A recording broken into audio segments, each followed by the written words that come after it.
Mesdames et messieurs, bonjour. Un petit entretien de dernière minute, compte tenu des remous mondiaux, en particulier les États-Unis qui ont, si j'ose dire, envahi le Venezuela. Décidément,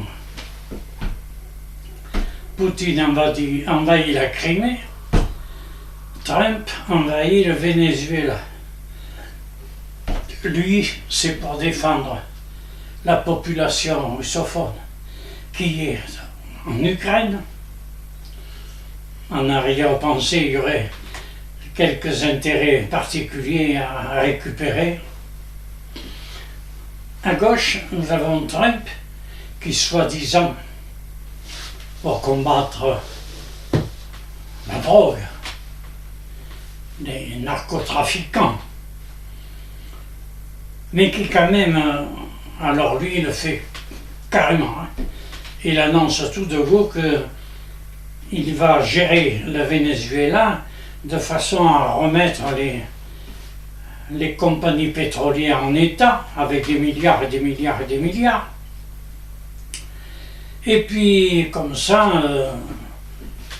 le pétrole coulera à flot aux États-Unis. Alors écoutez,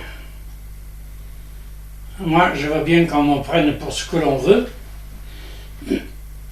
mais comme vous, je raisonne. Je me dis, d'un côté, nous avons un dictateur, et de l'autre, nous avions un démocrate qui est devenu dictateur. Et il faut appeler les choses par leur nom.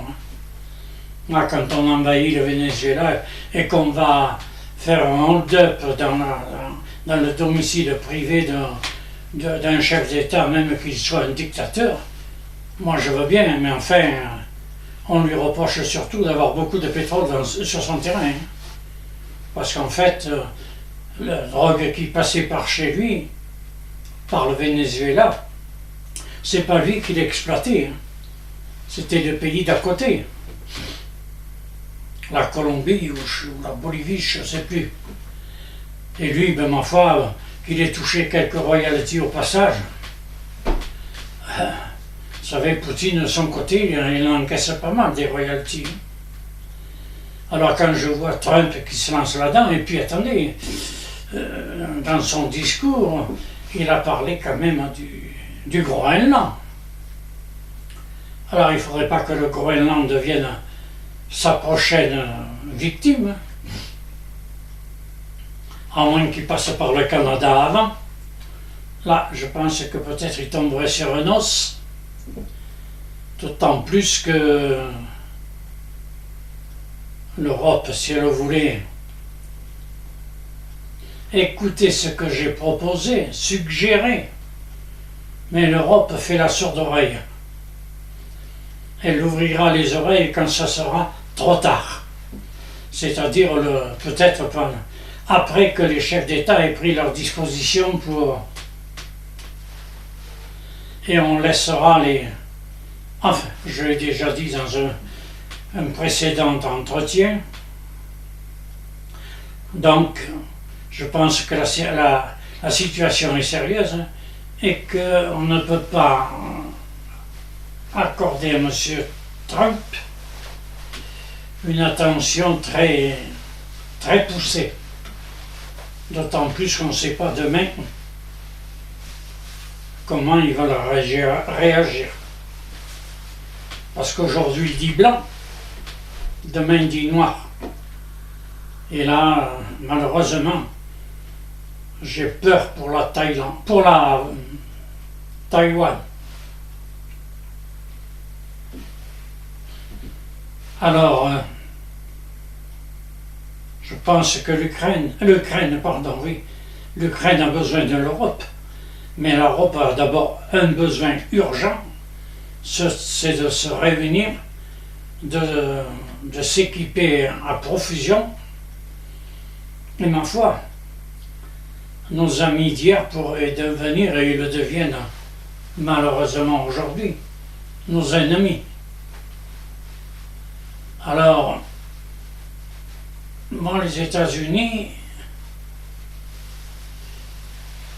je sais pas. Tant que Trump sera là, mais il aura marqué son pays, et je crois qu'il faudra au moins 3 générations pour effacer les erreurs de M. Trump, qui lui voit demain, il en a parlé d'ailleurs, il parle que il y aurait le Venezuela, mais que, après tout, l'Amérique du Nord lui appartenait, quoi. Je simplifie peut-être un peu ses propos, mais si on écoute bien en arrière-pensée, on se rend compte que il a des visions comme Poutine. Alors, d'ici que dans 6 mois, 1 an, peut-être avant, il y a encore une conférence à Yalta où les Russes et les Américains, n'est-ce pas, se sont partagés l'Europe. Voilà. Et il a fallu quand même attendre pas mal d'années avant que l'URSS tourne mal et que l'Europe retrouve ses frontières. Alors, Europe, relève-toi. Tu as un rôle à jouer. Si seulement la Commission européenne voulait bien me recevoir et m'écouter, je pense qu'il y aurait quelque chose à faire. Oh, ne me cherchez pas des plombs, des 5 plombs ou des 10 plombs. Hein. Non, pas du tout. Je suis pragmatique. Et il faut ce qu'il faut. Et à la guerre comme à la guerre. On ne me parlait plus des États de droit, alors que les autres, ils ont des États que de gauche. Hein, les autres tuent, massacrent, et violent et compagnie, et il ne faut rien dire. Alors moi je constate une chose, c'est que la Russie, en envahissant l'Ukraine, a opposé son veto, et là, aux Nations Unies, et là on voit que pour Trump, eh bien, on opposera son veto quand on parlera du Venezuela. Voilà. Alors avec ça, ben, c'est comme je disais, l'ONU est gouvernée et dirigée par des dictateurs. Et ça, il faut arrêter. Il faut arrêter, comme je disais, il faut que les États démocrates, les vrais, pas les fantaisistes, les vrais, puissent créer le groupement des États démocrates et que l'on prenne que les vrais démocrates, pas les rigolos. Voilà. C'était un petit encas sur ce que j'ai précédemment mis en ligne. Réfléchissez. Je vais certainement revenir.